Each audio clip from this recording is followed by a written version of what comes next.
Ako sa cítite ako 90-ročný?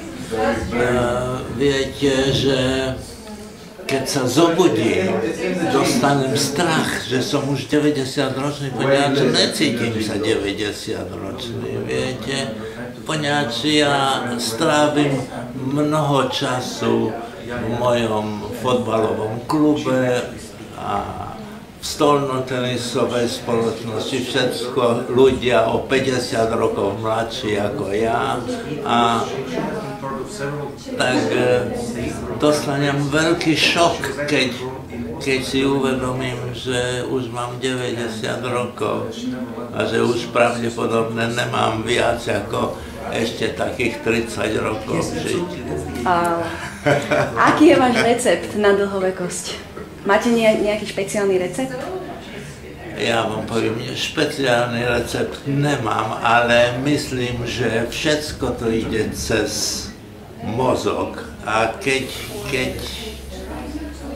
ja sa nenechám sa maličkosťami rozčúliť, viete. Keď niečo nejde dobre, tak si myslím do telenáhoda, však zajtra sa to zlepší a tak ďalej. Opravdu, ja myslím, ja vám poviem niečo.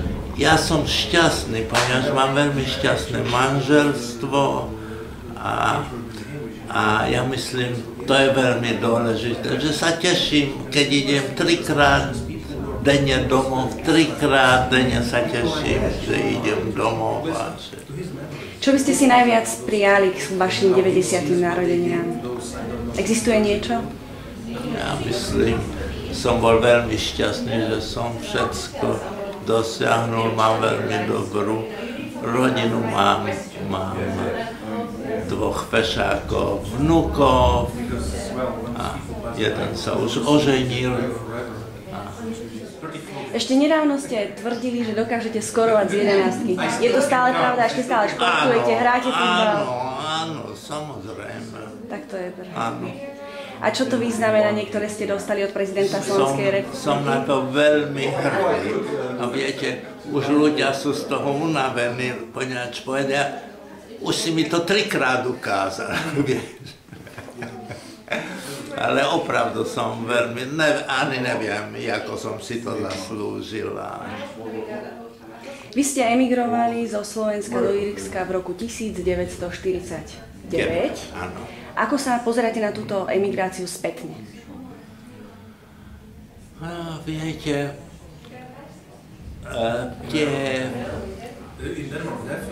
viete, v Írsku to bolo o mnoho ťažšie.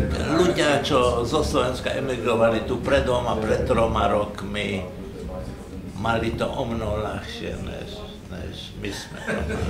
My sme to mali veľmi ťažko.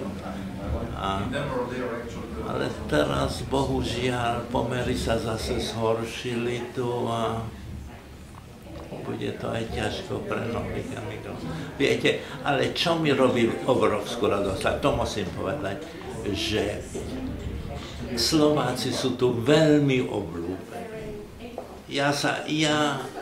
Moja spoločnosť je hlavne írska, moji priatelia sú všetko Írčania a fakt, že Slováci sa tu dobre chovajú a to je pre mňa. To je taký váš malý darček. Pán Veselský, všetko najlepšie. Ďakujem vám pekne.